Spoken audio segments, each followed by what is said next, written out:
Almost out of coffee. Tonight, we are sitting down with someone who lives on both sides of the haunt, on the floor as a monster and behind the scenes as a manager shaping the fear itself. Ambrose of Malice Manor isn't just a part of the experience, he helps hold it together. We're talking about performance, leadership, ambition, and what happens when you start imagining what comes after the haunt. Oh my God, scroll.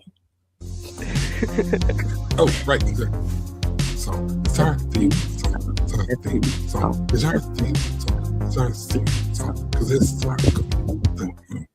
Okay, if you're new to the channel, I am Sako Toomey, artist and author and a bunch of other things, but we'll just mention that I am published 6 times over. I've been working on my craft for decades, and now I'd like to share my skills with you guys. And I'm Dwan Hearn, more affectionately known as a pain in Sako's ass. And yes, you've done that intro that many times. I almost do it better than you do. Almost. We are getting to the point where you'll do it for me. Almost. Don't put it past me. Okay. That may not be something you want me to do. Oh, okay. I get creative. You know how I get around here. Hey, I'm not mad. Okay, Moon, introduce yourself. I did it almost. Well, mostly. I'm Dwan Hearn, again, more affectionately known as the Moon. I said it the first time this time. And I write stuff, I film stuff, and I talk to people. One of the people that I talked to in recent months, I guess it's been a couple months, is our guest today. Ladies and gentlemen, from Malice Manor. Remember the show we did with Sean and Amanda Durkin? Malice Manor. Ladies and gentlemen, meet Olie. Hi, I'm Oliver Benton. A lot of people call me Olie. I'm the manager, one of the actor managers over at Malice Manor.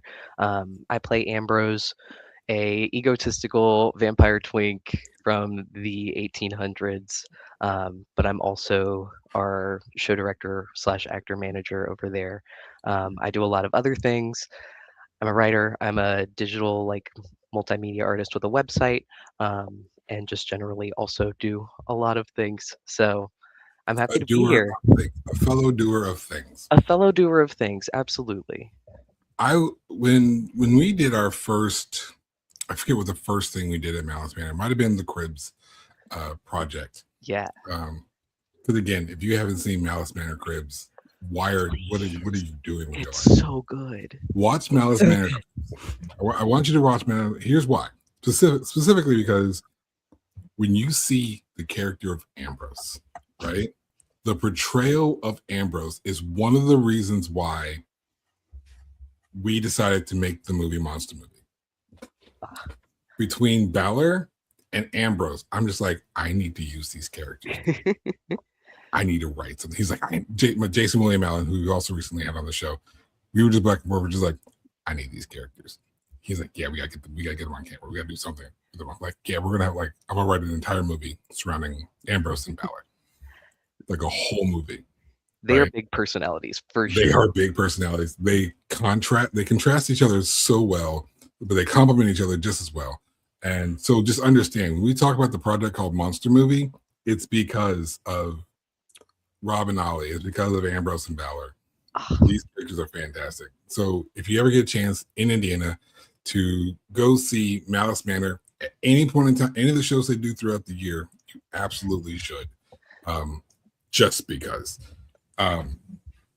More recently, we were doing a documentary there, and you had such a powerful interview that I was just like, I have to get Olie on the show.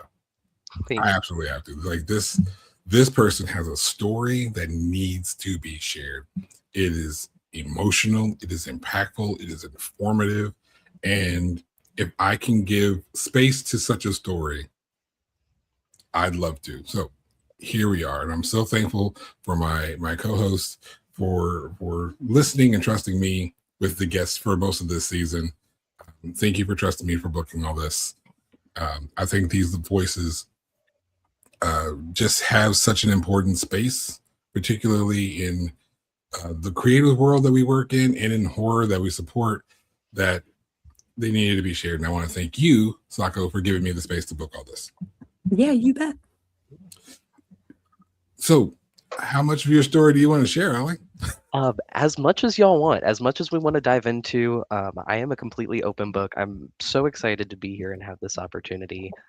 So anywhere we want to go as far as the haunt industry, as far as management, because I've been a manager outside of haunted attractions for a very long time as well. So I Oh. have a good amount of both haunt experience and management experience. And those things can fight or they can work together. I'm sure. But I've got a lot of haunt experience. I've been in the industry since 2017. So I've got a lot to share when it comes to all of that for sure. Something shared in the interview that we did for Hell's Heels, and I don't ask me for a date. I don't know when the documentary is going to come out, but they're working on it. It's going to be relatively soon. It'll be this year. And I can't wait for you all to get a chance to see the wonderful people that are surrounding Malice Manor. But you shared how impactful haunt life became for you because of the impact of that first job. Yeah. Do you want to share that story with us? Absolutely. So I started my haunt career at Asylum Haunted Scream Park, which has since closed. It closed in 2020 due to the COVID pandemic. And at that show, I was in the Zombie City section, and I went and auditioned as a young 16-year-old who was just trying to figure out their queer identity and how they kind of fit in with the rest of the world. And I was also struggling with my mental health very severely at that time. I went to that job. I went to the audition with the intention of either getting a special effects makeup position, or if I didn't get that position that day, I was going to go home and um, not come back, not go anywhere else. I know. Go home. Yeah. Go home. Go nowhere else. Unalive, as the kids call it. And I got that position. I got an acting position first. And I went and auditioned. They said, great, you've got the position. Here's the paperwork, fill it out. And I got so many hugs from strangers that day. I was welcomed so warmly and openly that I knew that I would not be leaving this profession ever again. Over that first season, it was truly an opening of myself to a whole new world and figuring out where I fit in as a person, and it came at the perfect time. So haunting is super impactful to me. It is my everything for sure. It is, yeah. And the reason I wanted that story shared was because that was such a thing. I feel like so many people in the room didn't know that story. And then we're all watching this interview take place, and we're just all like impacted because I can't speak for Joker and Amanda. I can't speak for them, but I am quite certain that they can't see Malice Manor without you in it. I just take that from how I drew from them in presence. Again, I can't speak for them, but I'm quite certain that I'm probably on the right track. And I'm thankful that you are still here. I know that there are going to be mental health is one of those things in the creative spaces that is so talked about, but still swept under the rug. It's still not taken as serious as it should be. It should be one of those brightest lights in creativity, because most of the time, regardless of our creative spaces, whether we're writing books, making movies, or doing something live action such as acting, that's our creative space. That's how we kind of reset our souls in a sense. And I don't think it's as much as it's talked about. Still don't think it's talked about enough. I believe that there's still many, many creatives who don't know how to balance, real life with their creative life and balance themselves to where they feel comfortable and stable. So to understand other people are struggling, other people are dealing with this and that, regardless of what this and that may be, I feel like that is something that must be shared. Absolutely. Me and Sako are very open about our struggles, and we try to just be transparent. We're not trying to promote any this or that. We're just trying to say, hey, this shit's real, you know, and it's important to note it. It's important to observe it, to learn, and like, hey, when I feel like I'm alone, maybe I watched that episode of Sako and the Moon while Olie was there, and I realized, you know, maybe I'm not alone.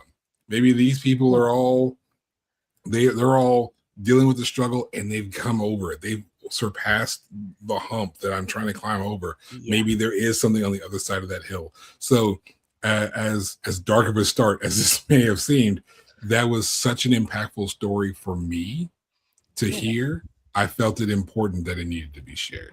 Absolutely. And I feel that the haunted attraction industry is a space where a lot of folks find a lot of solace with their mental health struggles, because it's such a unique place to express feelings that are often shunned by the rest of the general public. It's an opportunity to genuinely be a little unhinged and get paid for it, or get praised for it. At the very least, yeah. Yeah.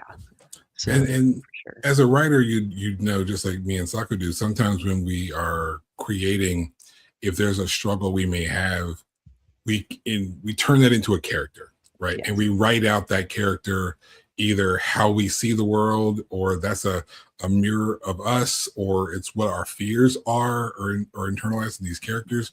In the haunt industry, and this is something that I didn't really get to realize until I came to Malice Manor to work alongside Hallowed Hills, that in this space, you get to be that character. You get the freedom to express those struggles in a character. You can turn your fears into someone else's fear. You get to, in a sense, manifest them as a character. Is that truly your experience?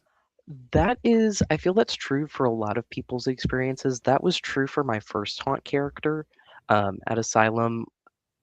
Ambrose now is more of who I want to be when I grow up, in like a very loose sense of the term. He's confident, he's egotistical, he's strong-willed, which is something that I did not have the space to be growing up, and still try to find my footing in, is having that confidence, having that strong will,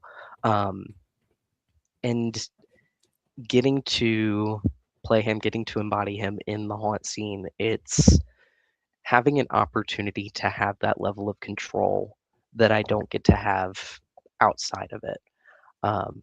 So it's not as much kind of a manifestation of what I struggle with, or the fears that I feel that I then want to impose on others, but it's giving me the opportunity to fully turn up to the max all of the characteristics that I want to see in myself.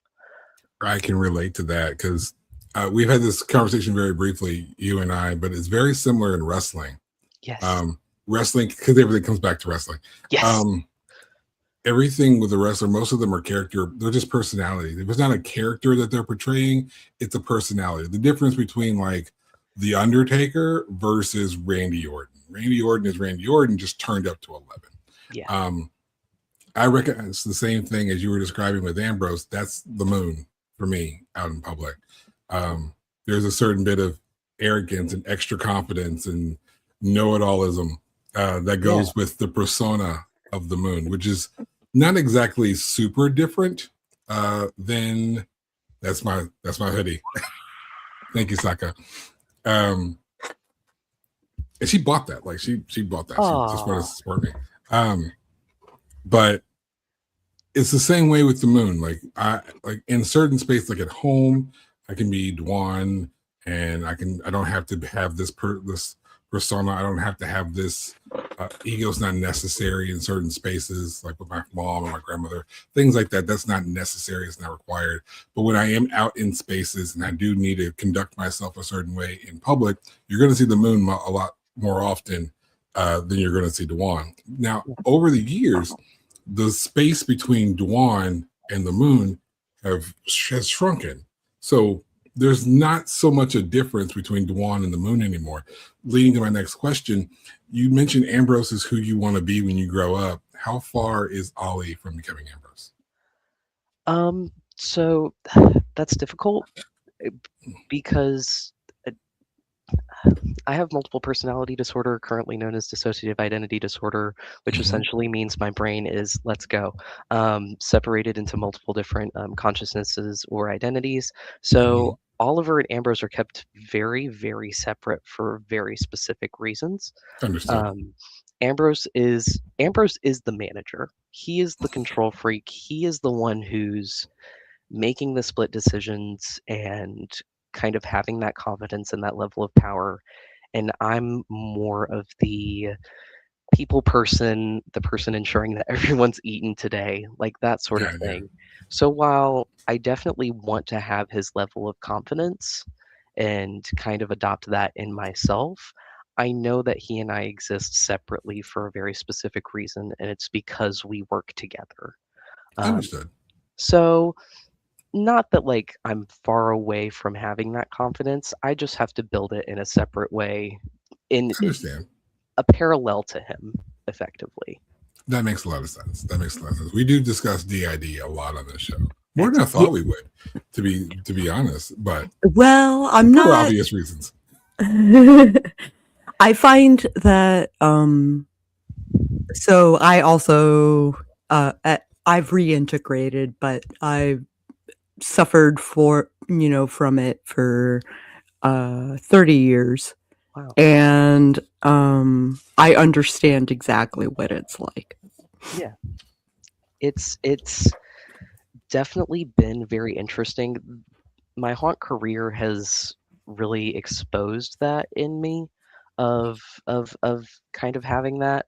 But it's Compartmentalizing. yeah, Yeah. yeah. But I've also really realized through my haunt career that being able to pull those different parts and put them together in certain like organizations help me complete different tasks in the way that I want them to be done. Um, so it's something that I have found its strengths in for sure. Wonderful. I have like a handful of questions I would love to ask you. Absolutely. And are we ready, Moon?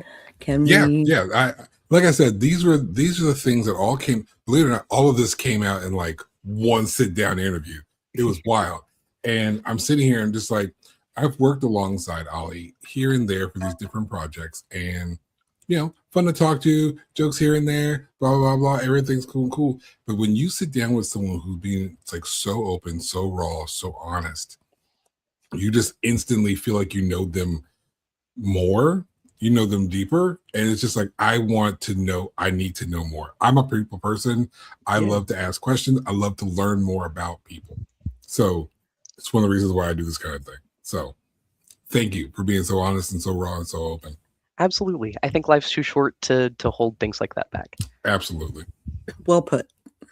Go ahead, Sako. Okay. You can do the like cool part now.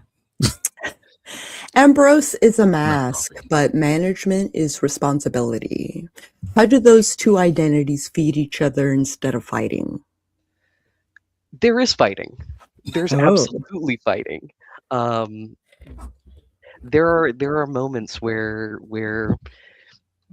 Ambrose and I will be completing a task together, and it's you need to do this way. You need to have this cold, calculated kind of set Approach. way of doing this. Yes, yeah. And then me saying, okay, hey, reel it back. I need you to take a step back.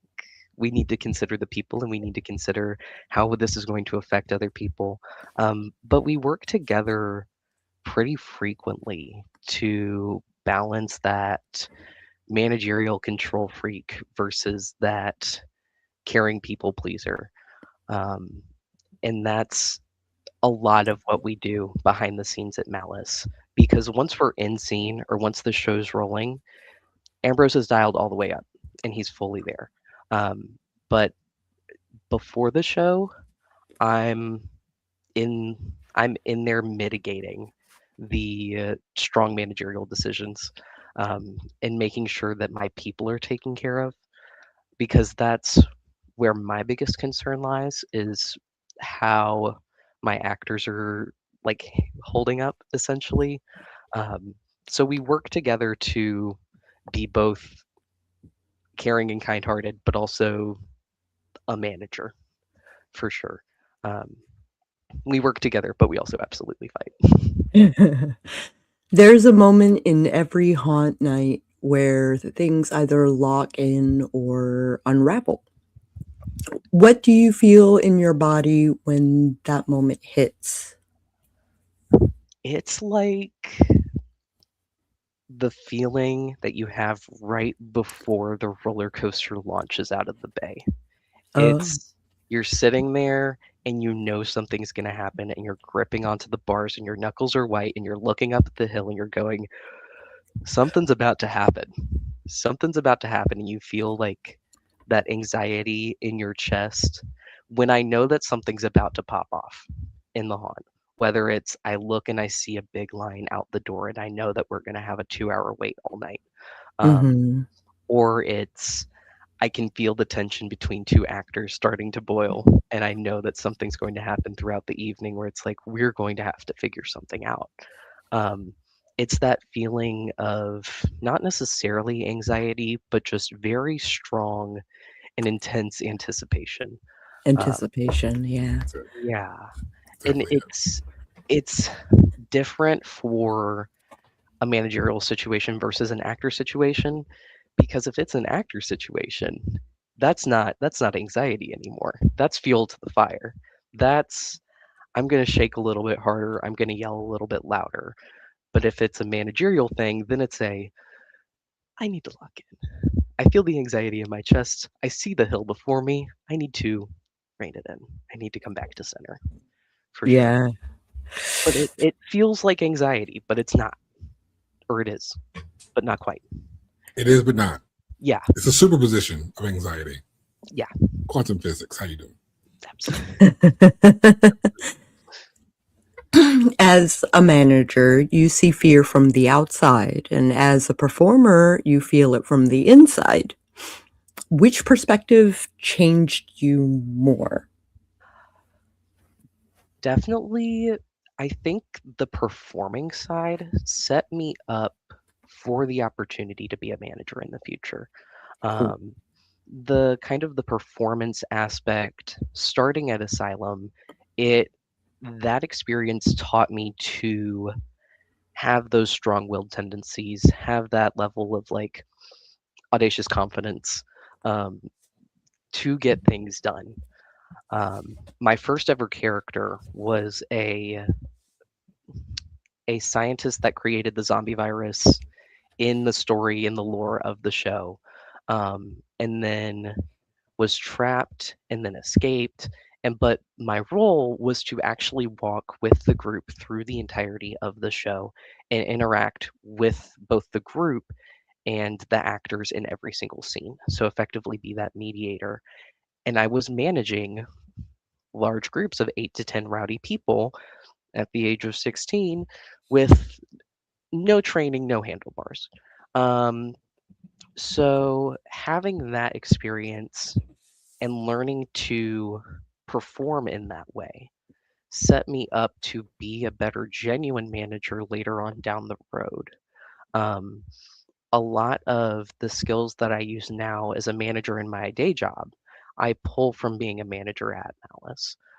But that's all because I started as a performer, and having that view of how to manipulate people in that way was what set me up to be a manager in the future. No handlebars. Hashtag Flowbots.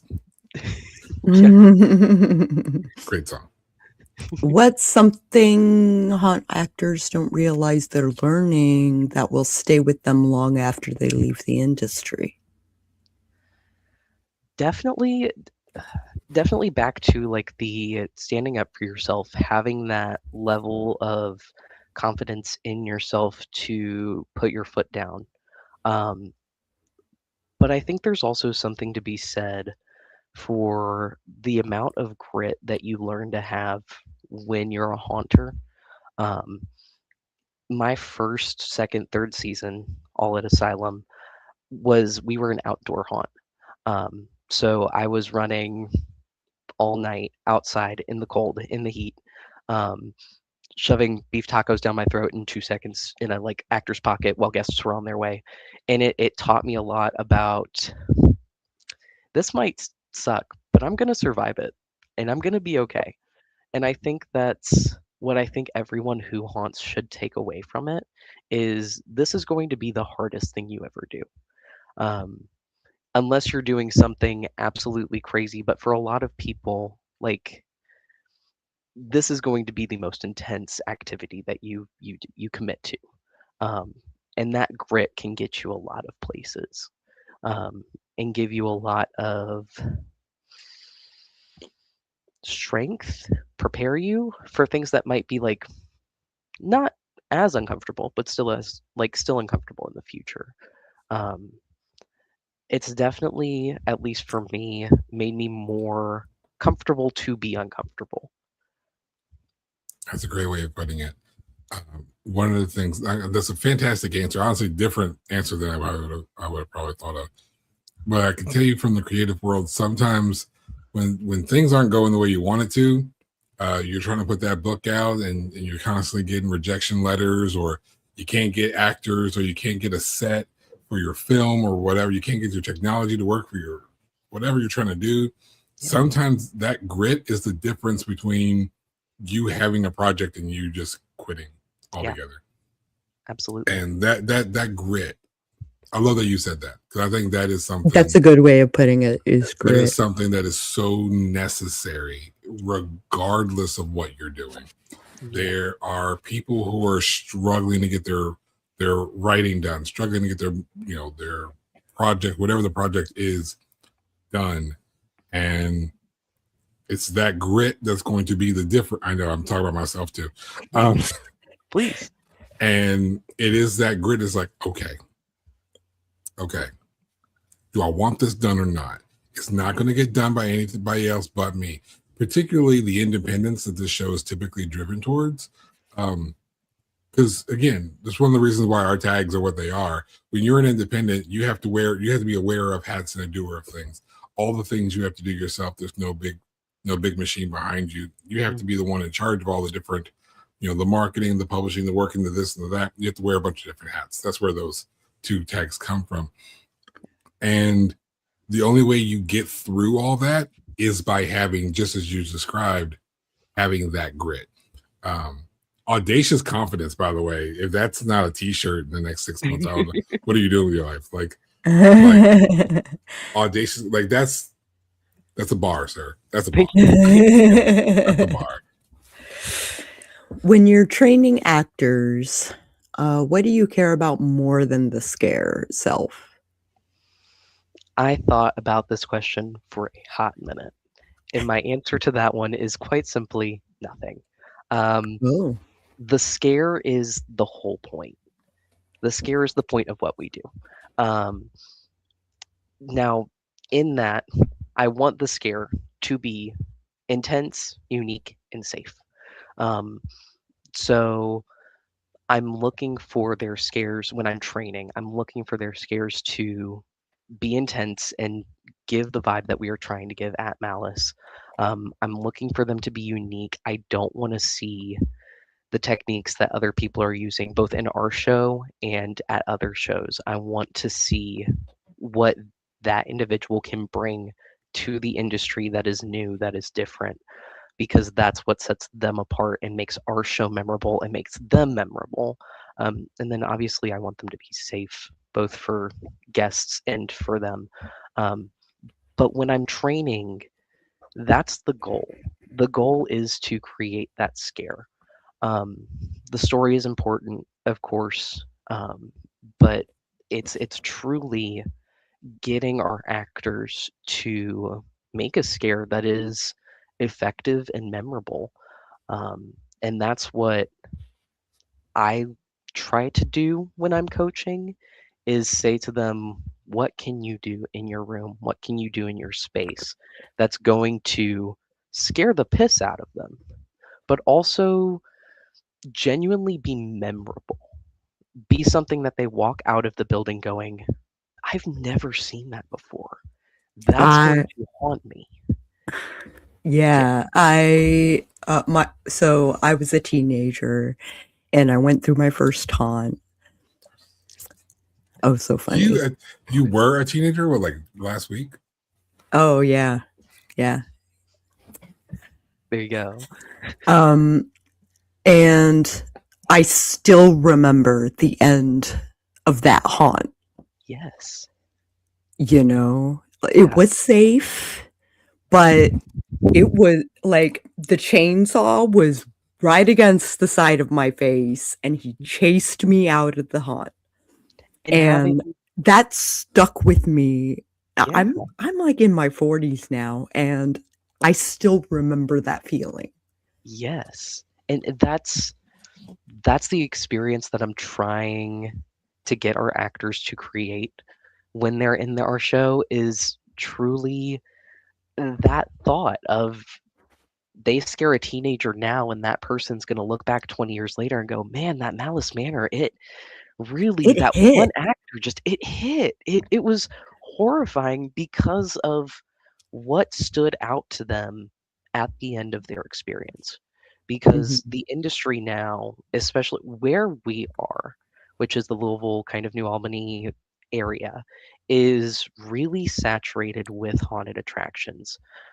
Kind of unlike anywhere else in the country. I think that we have a really unique haunt industry culture here.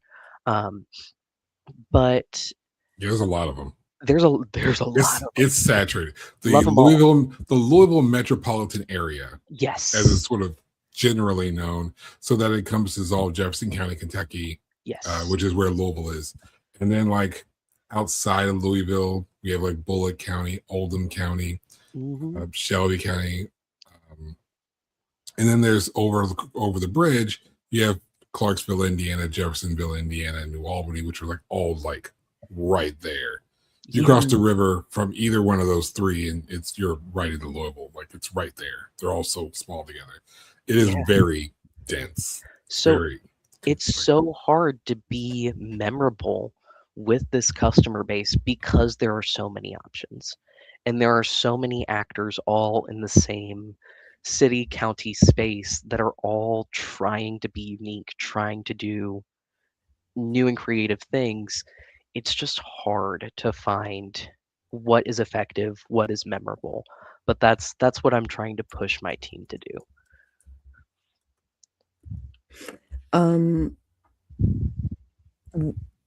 What part of the haunt culture do you think deserves more respect than it gets? All of it. All of it.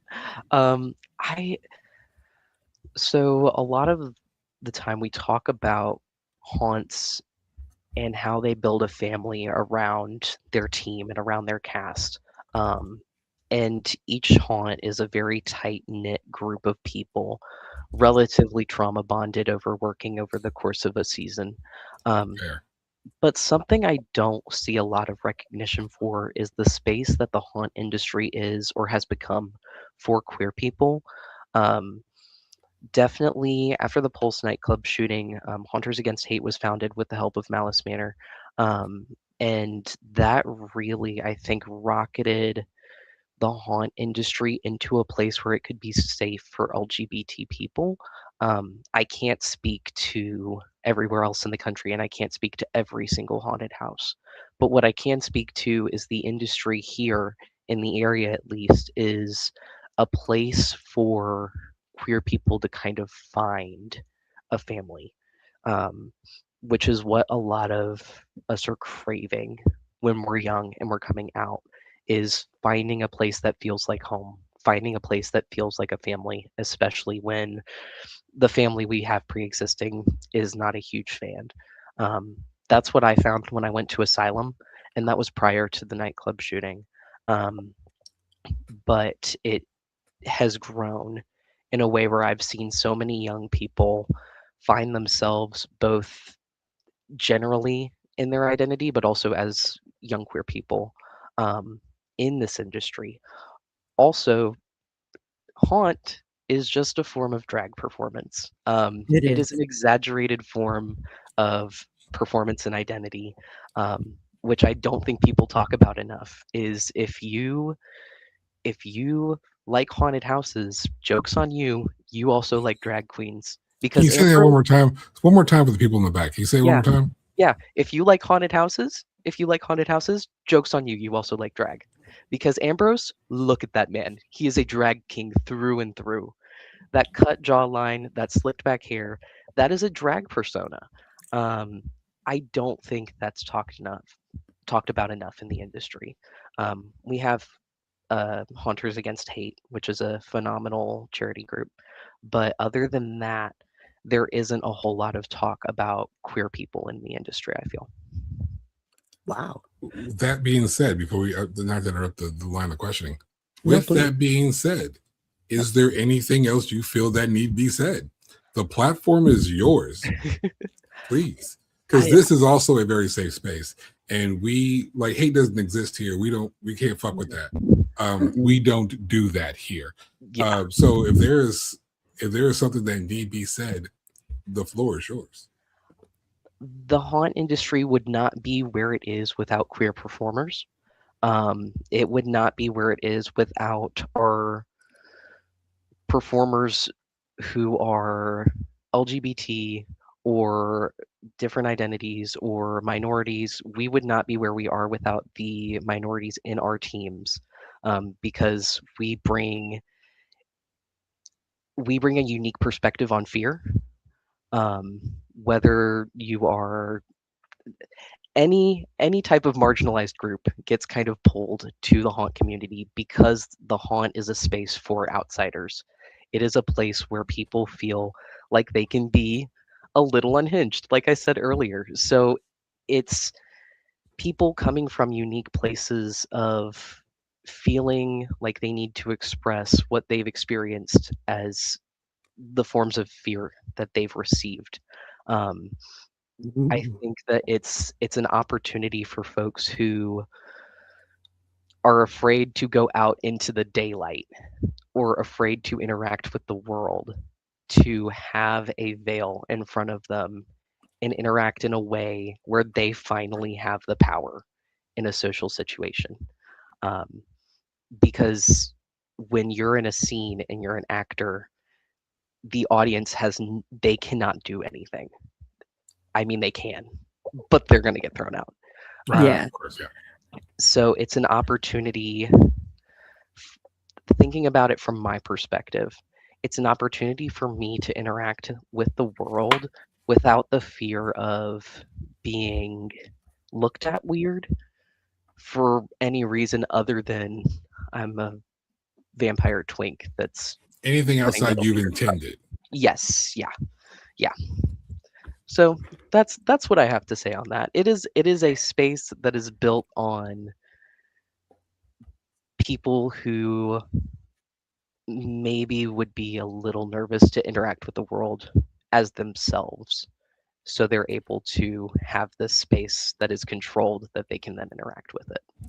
There's a conversation that I had while I was at Malice, and it was the discussion of Black people in haunts and how there may not be as many as you think. There aren't. Culturally, and I speak as a Black person, culturally, we typically just don't fuck with that shit.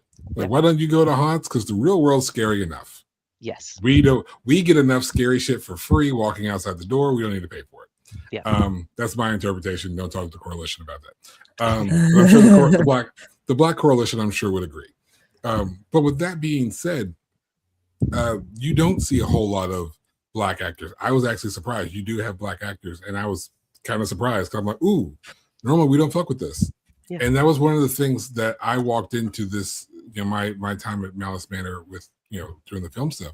I walked in this perspective. It's just like, this is not something I would typically fuck with. Yeah. But there is, once you're now behind the scenes, once you get to walk through it, you realize that once you're there, all that matters is that you're there. The family that you were talking about earlier. It's a space where everyone there feels like they belong there. That not only is that like a testament to the industry and what you guys are able to do in this new creative space, but it also goes a lot to the management at Malice Manor and the way that everyone there conducts themselves between Joker, Amanda, Robin, yourself, and how everyone just feels comfortable being there as literal outsiders, we were able to see that, and I, as someone who doesn't fuck with haunts, I was able to see that, and I got a brand new respect and perspective of what you do, and that's one of the things I was insistent on thinking Joker and Amanda for. It's one of the reasons why I was insistent on having them on the show, because I wanted that to be present. It's one of the reasons I wanted you on the show. We ran out of spaces on the schedule, so I didn't get an episode for Rob. But if I get a chance to squeeze him in next season, he kind of snuck in on Joker and Amanda's episodes. So we threw a couple questions his way too. So he's been on the show technically, but I have no problem giving Rob an official, because the day we give Balor a spot, good night. Good night to anything else. I mean, that's Balor's. Get him and Ambrose on the show at the same time. We'll sit side by side. If I can get, like, not even Olie and Rob, I need Balor and Ambrose. Yes. Full makeup, full character. Yes. I don't even know what we'll do. That'll have to be some like special edition episode that we do. Because Halloween. Yeah. I don't think you're ready. Here we go. You're really not ready for that. I'm not ready for that. I've already interacted with those characters. It's wild. But again, that there is something to that, haunts a space, and a lot of people don't realize that it is such a safe space and why it's so safe. I think that's it. You don't really realize why certain spaces are so safe, and there's no way I could put it even any way better than you did. It is something where you are allowed to just be, without judgment. You are allowing yourself to be seen 100% the way you want to be seen. Mm-hmm. And those from the outside, the customers coming in, have no choice but to see you as you want them to. No ifs, ands, or buts, no room for interpretation. You don't get to. Yep. And if you try to fuck with them, they're just going to fuck with you more. That's why they're there. So you're in that, that spot on top of the hill, that vantage point. And I love that you said all that. Thank you for saying that on our show. Absolutely. Thank you for saying it. Absolutely. Absolutely. It's truly, the haunt community has been such a space for me to grow as a person that it would not be doing my due diligence to not say so. Because I have the haunters before me to thank for who I am now. So yeah, absolutely. As we've talked about your DID and your possible unaliving, as the case may be, and we've all been there. It's fine. Has playing Ambrose ever revealed something uncomfortable or surprising about you? So, haunting as a whole has definitely made me realize things about myself that I wasn't quite ready to face. And getting Ambrose was the opportunity for me to face those things.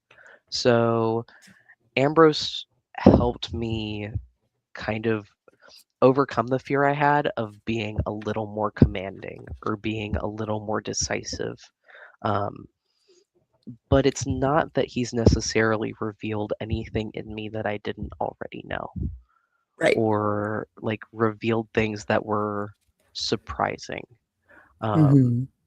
Other than I do have a love for management and directing people, not in a I want to control people all the time type of way, but in a listen, he's a little bit of a control freak, just a little bit. I am an absolute control freak. But definitely having Ambrose has shown me that I have a real interest in seeing a group of people come together and create something. And I have a real love of seeing what I have in my mind come together with a group of people that I truly care about. So it's not that there was anything that was particularly surprising other than, I'm going to be a haunter for the rest of my life. I'm always going to have this twink in the back of my mind going, did you do that right? But but other than that, it's not been anything necessarily alarming, which I'm grateful for, because he in himself is alarming, but that's like his whole shtick. So yeah. yeah, that's like the whole point. But yeah, nothing too particularly scary or surprising. When you imagine your future beyond Malice Manor, what stays the same no matter what you build next? I will always be in this industry in some way, shape, or form.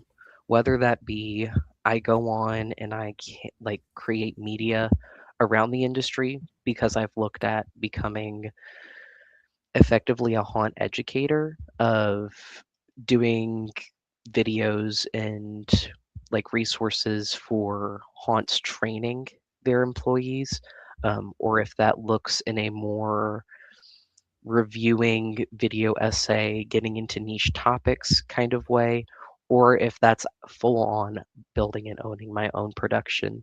Um, Haunt will always be a part of me. Um, I will always have the characters that I've played.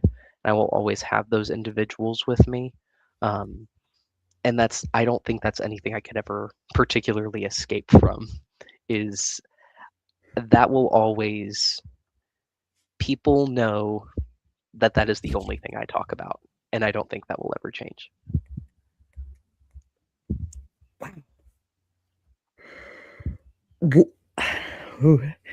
What's the quiet skill you've developed as a manager that no one applauds, but everything depends on? Communication Ooh. and balance. Learning Yeah. how to communicate to people, this is what I need you to do right now, but they're not doing it, so I have to phrase it 4 or In 5 a different different ways. way. Yeah. Learning that has been super important, of communicating and balancing the needs of the show versus the needs of an actor, trying to find that middle ground, because I think a lot of people would think about managing or directing as something that is very cut and dry, very specific, where there's no wiggle room, there's no room for collaboration. But I think that's all managing is Ah. collaborating with your team and being able to find what works best and what makes the vision, but is also amicable for the team. So It's funny. Yeah. It's so I'm an avid role player. Like that's my hobby that I refuse to monetize. And you just nailed right on the head the job of the storyteller, the job of the GM. Like communication and collaboration. It is collaborative storytelling. Yes. Absolutely. Just and making it not just fun but effective, like good as well as fun.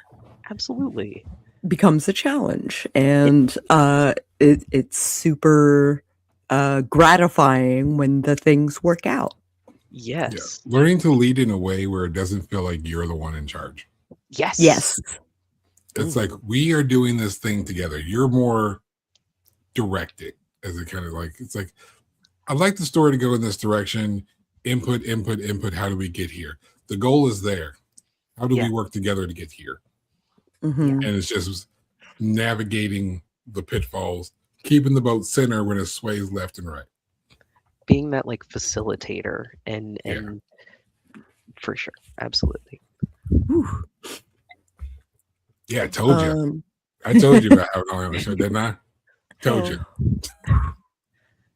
Why do you think people keep willingly walking into haunted spaces year after year?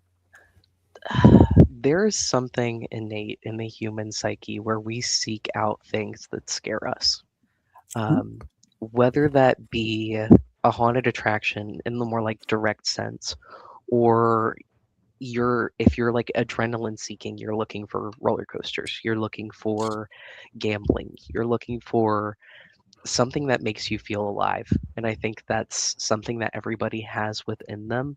Um, for the most part. If you're a more healed person, maybe you're not. But um, I think a lot of people are searching, especially now, not to bring in now into the conversation, but especially in this moment in this country, we're all kind of looking for something that makes us feel like we're alive and everything's going to be okay.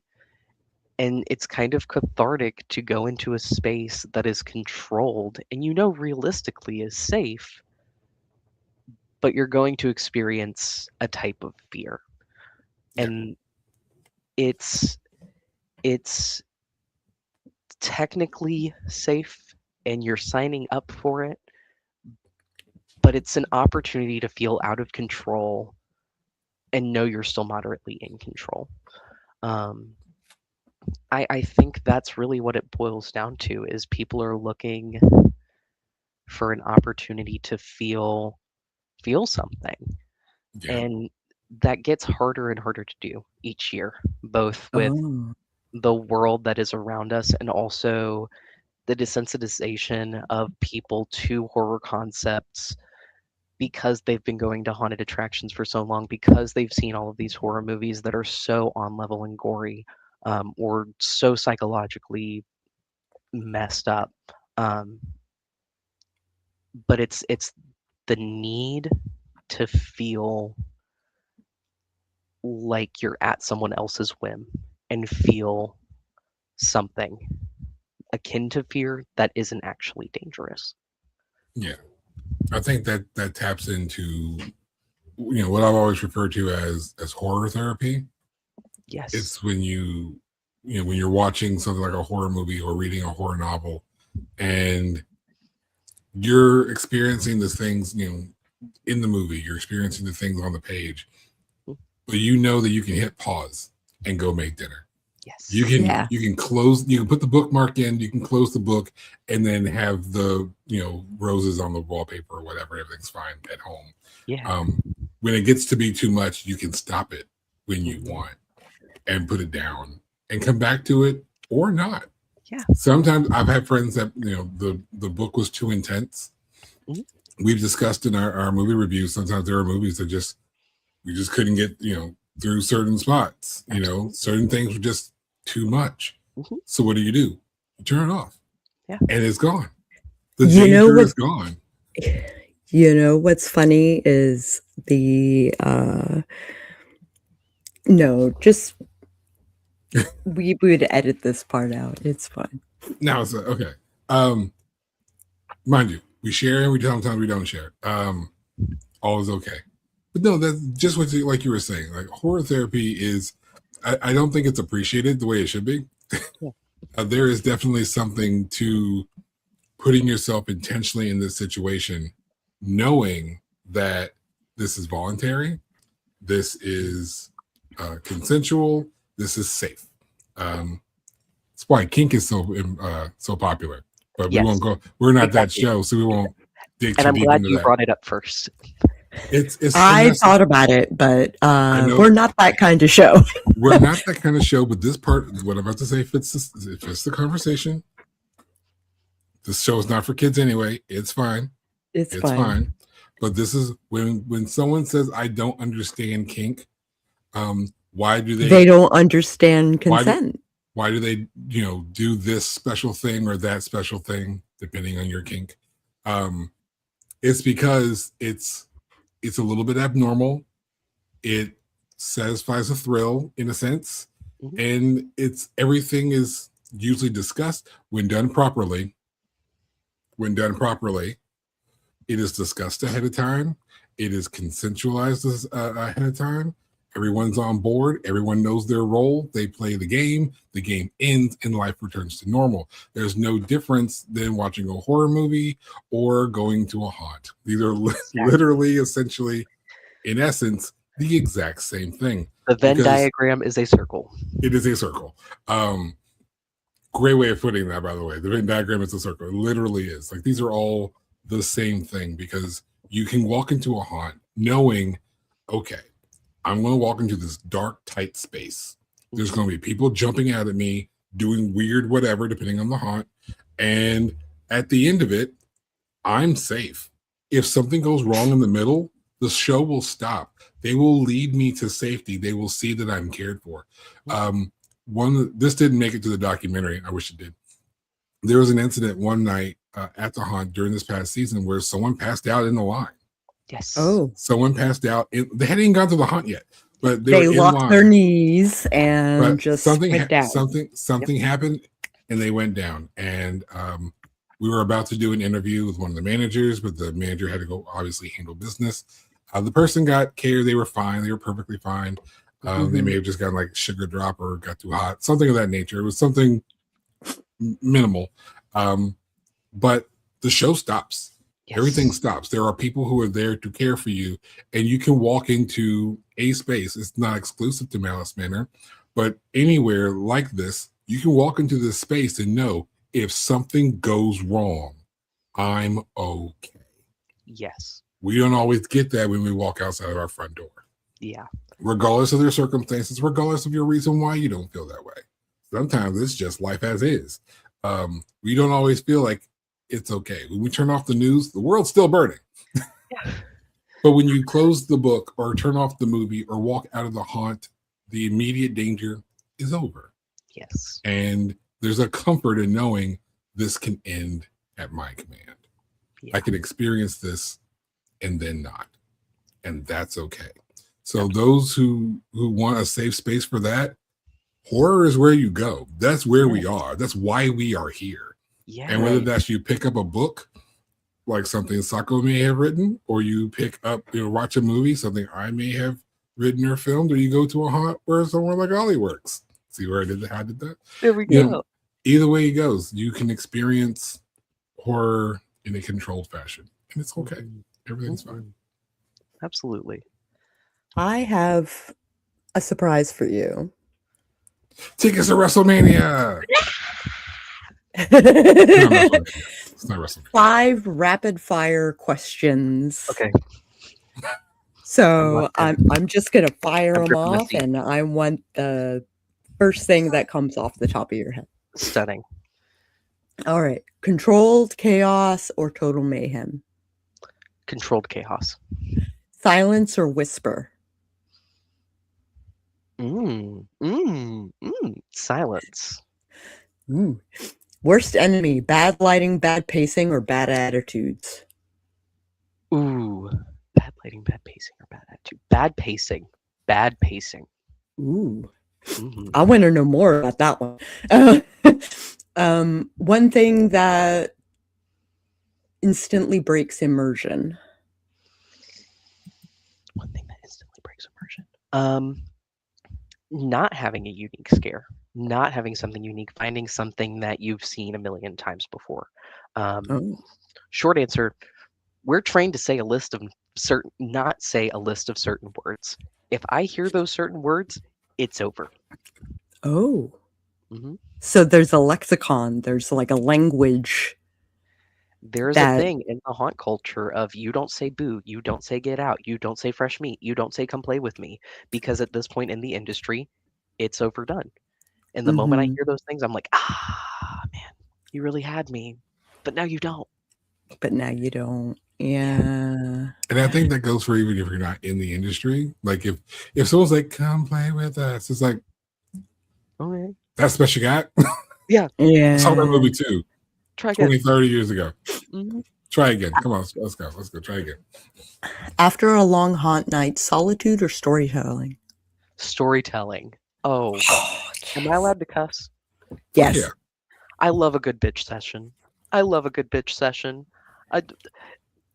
it. An opportunity to talk to, whether it be our management team or our actors, of just tonight sucked, even if it actually wasn't that bad.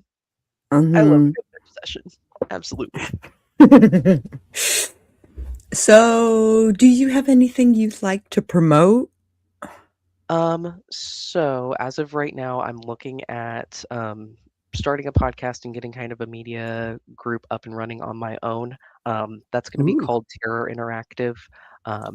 You can go to my Instagram, which is, and I'm going to spell it out because it's a mess, http://thecrypt_IC. You can find my link tree there, which has a link to all of the pages that you'll probably need to find me on, including my ARG website, which is a 4-year-long project that I've been working on, a deep character study on multiple different characters, including Ambrose. You can find all of that on that Instagram to peruse at your own leisure. Make sure you send that to Sako so she can put that in the description. Show notes, yeah. Have a link to that. Absolutely. Okay. If you were to recommend a movie for us to review, what would you recommend? Yeah, real quick before you say it, like I want everyone to know that like he had this ready. I had this ready. He had this ready. So I've been waiting an hour for this. I thought about this morning and I said, this is the one. This is the one. I would like for you all to review Evil Bong. Evil Bong, please.